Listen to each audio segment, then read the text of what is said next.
उत्तर प्रदेश के चर्चित कपसाड़ कांड में पुलिस को बड़ी सफलता हाथ लगी। शनिवार रात यूपी पुलिस ने हरिद्वार से लापता युवती रूबी और आरोपी पारस को सकुशल बरामद कर लिया। पुलिस की पूछताछ में जो खुलासे हुए उसने इस पूरे मामले को नया मोड़ दे दिया है, जिसे अब तक दलित बनाम ठाकुर और जातीय वर्चस्व की लड़ाई माना जा रहा था, वो प्रथम दृष्टया प्रेम प्रसंग का मामला निकलकर सामने आ रहा है। हालांकि पुलिस ने मामले को लेकर कोई आधिकारिक बयान जारी नहीं किया है। बेटी के सामने ही हुआ था मां का कत्ल। पुलिस पूछताछ में हत्या की गुत्थी सुलझ गई है। खुलासे के मुताबिक दलित महिला सुनीता की हत्या किसी और नहीं बल्कि आरोपी पारस ने रूबी के सामने ही की थी। बताया जा रहा है कि पारस जब रूबी को अपने साथ ले जाने लगा तो मां सुनीता ने इसका कड़ा विरोध किया। इसी कारण पारस ने सुनीता के सिर पर वार कर दिया। रूबी ने पुलिस को बताया कि उसे इस बात का बिल्कुल भी अंदाजा नहीं था कि इस चोट से उसकी मां की मृत्यु हो जाएगी। दिल्ली में नहीं बनी बात तो ट्रेन से भागे हरिद्वार। वारदात को अंजाम देने के बाद रूबी और पारस सबसे पहले मुजफ्फरनगर पहुंचे थे। वहां से दोनों दिल्ली के लिए रवाना हुए। पुलिस सूत्रों के अनुसार दिल्ली में उन्होंने जिस जगह रुकने की योजना बनाई थी वहां बात नहीं बन पाई। इसके बाद दोनों ने ट्रेन पकड़ी और हरिद्वार पहुंच गए, जहां से पुलिस ने उन्हें ट्रैक कर दबोच लिया। जांच में एक और अहम जानकारी सामने आई है। आरोपी पारस नाबालिग है जबकि रूबी बालिग है। सियासी अखाड़ा बना कपसाड़। दलित महिला सुनीता की हत्या और रूबी के गायब होने के बाद इस मामले ने भीषण राजनीतिक रूप ले लिया था। मामला दो अलग अलग जातियों जाटव बनाम राजपूत से जुड़ा होने के कारण आग की तरह फैला। एक दलित महिला की बेरहमी से हत्या और उसकी बेटी रूबी का गायब होना और आरोपी का नाम सामने आया पारस, जाति से ठाकुर राजपूत। इसके बाद मामला कानून व्यवस्था का मुद्दा न बनकर जातीय वर्चस्व की लड़ाई बन गया था। मामले पर पूर्व मुख्यमंत्री अखिलेश यादव ने सजातियों को बचाने की साजिश करार देते हुए सरकार पर तीखे हमले किए थे। सपा विधायक अतुल प्रधान ने भी गांव का दौरा किया था और गांव में घुसने को लेकर जमकर बवाल भी हुआ था। इसके बाद अतुल प्रधान पीड़ित परिवार से मिले भी थे और उन्हें कोई आर्थिक मदद भी दी थी। बीएसपी सुप्रीमो मायावती और भीम आर्मी चीफ चंद्रशेखर आजाद ने भी कानून व्यवस्था पर सवाल उठाए थे और दलितों पर अत्याचार की बात कही थी। ये दृश्य भी सामने आया था कि जब शनिवार को चंद्रशेखर आजाद मेरठ जाने के लिए निकले थे और इस दौरान यूपी बॉर्डर पर उन्हें रोक दिया गया था, जिसके बाद काफी गहमा गहमी हुई थी और सड़क पर दौड़ लगाते हुए भी चंद्रशेखर आजाद नजर आए थे। हालांकि शाम में वो मेरठ पहुंचे भी और इस दौरान उन्होंने पीड़ित परिवार से फोन पर बात भी की थी। बीजेपी की ओर से भी संवेदना व्यक्त करने के लिए पूर्व मंत्री संजीव बालियान और संगीत सोम जैसे कद्दावर नेता भी कपसाड़ पहुंचे थे। सालों से चल रहा था प्रेम प्रसंग।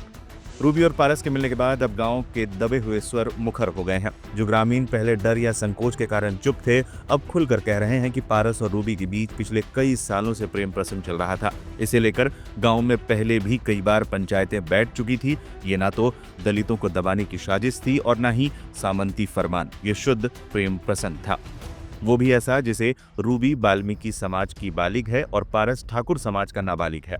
गांव वाले जो दबी जुबान में कह रहे थे कि साहब इनका तो सालों से चक्कर चल रहा था, पंचायतें भी हुई थी, उसे नेताओं के शोर में किसी ने सुना ही नहीं। मां सुनीता की हत्या जातीय नफरत में नहीं बल्कि बेटी को प्रेमी के साथ भागने से रोकने की कोशिश में हुई।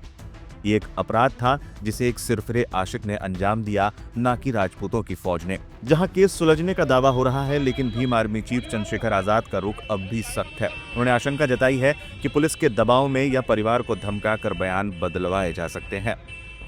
फेसबुक लाइव के माध्यम से मांग की थी कि मुझे डर है, क्योंकि जिस तरह के हमारे सूत्रों से पता लगा कि बेटी गुंडों के पास ही थी, अपराधियों के पास ही थी, तो मुझे डर है कि उस बेटी से जबरन उसको डरा के उसके अपने फेवर में बयान न दिलवा दी जाए। इसलिए मेरी मांग है कि उस बेटी को एक बार परिवार से मिलाया जाए, क्योंकि उस बेटी को नहीं पता क्या क्या हो गया है।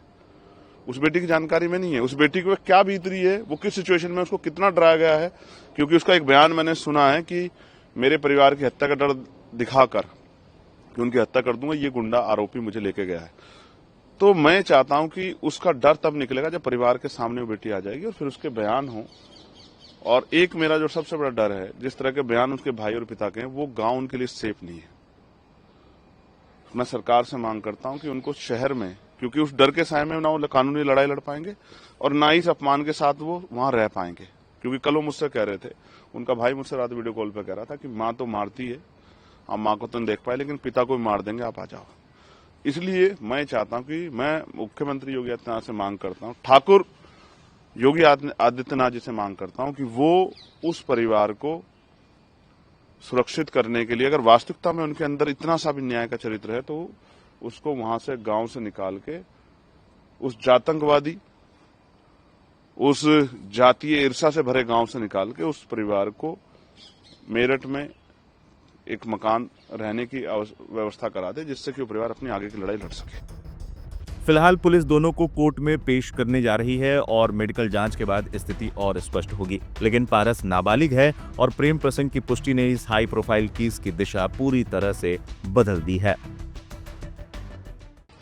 देखिए, मामला तो इतना जघन्य है कि अगर कोई वास्तविकता में उस दर्द को महसूस करे तो वो रो पड़ेगा। इतना दर्दनाक है कि एक माँ क्योंकि माँ और पिता एक ऐसा रिश्ता है, बच्चों के लिए वो सुरक्षा कवच होते हैं, छाया होते हैं, हीरो होता है पिता और माँ ना। वो उनके लिए कुछ भी कर सकते हैं। बेटा पिता से कोई डिमांड कर देता है और पिता उसको पूरी कर देते हैं। कहां से करते हैं, कैसे करते हैं? अपना जूता नहीं खरीदते, जरूरत के समय अपनी जैकेट नहीं खरीदते और आवश्यकता सामान नहीं खरीदते, लेकिन करते हैं। उस बेटी को कुछ दरिंदे उठा के ले जाने की कोशिश कर रहे थे, उसकी असहमति के कारण, असहमति के बावजूद। तो एक माँ ने, जैसा हमेशा होता है भारत की संस्कृति में कि माँ अपने बच्चों की रक्षा के लिए आगे आती, माँ आगे आई और मुकाबला जब करने लगी तो उन दरिंदों ने उस माँ को धारदार हथियारों से उनका सर कुचल दिया। उस बेटी को वो अगवा करके ले गए और उस माँ को जो है उसकी निर्मम हत्या कर दी। सभ्य समाज में किसी भी जाति धर्म के लोग हों, चाहे वो मेरठ के हों, उत्तर प्रदेश के, देश के जिन लोगों ने देखा, जिनके घर में बेटियां, उन सारी माओं को तकलीफ हुई होगी कि इस तरह का जघन्य अपराध की कोई किसी भी तरह से जो है उससे सहमति उस पर दर्ज नहीं करा सकता है। हर माँ को, हर पिता को, हर भाई को चिंता हुई होगी कल उसकी बहन के साथ ना हो जाए, कल उसकी बहन के सम्मान के साथ ये ना हो जाए। हर माँ को दर्द हुआ होगा और हर माँ ने इस पीड़ा को महसूस किया होगा। मैं उस परिवार से, क्योंकि मैं बाहर था, मेरी परिवार से बात हुई, मेरे कहने के बावजूद उन्होंने अंतिम संस्कार किया। मैंने उन्हें कहा कि आपकी जो तकलीफ है आपके दिल में, बेटी बरामद नहीं हुई, उसको हम लोग कराएंगे, लड़ाई लड़ेंगे। पुलिस प्रशासन 24 घंटे का समय हमसे मांगा था। परसों रात वो समय पूरा हुआ, कल हम लोग मिलने जा रहे थे। जानबूझ के ऐसा क्या है उस गांव में जिसको छिपाया जा रहा है? लड़की का भाई बयान दे रहा है, लड़की के पिता रो रहे हैं। जब इतनी पीड़ा में थी तो मेरा एक नैतिक कर्तव्य है, और मेरा नहीं, हर व्यक्ति का, जो बहन बेटियों के सम्मान की लड़ाई लड़ना चाहता है, कि उनको जाके उस दर्द को बांटना चाहिए, उनकी मदद करनी चाहिए।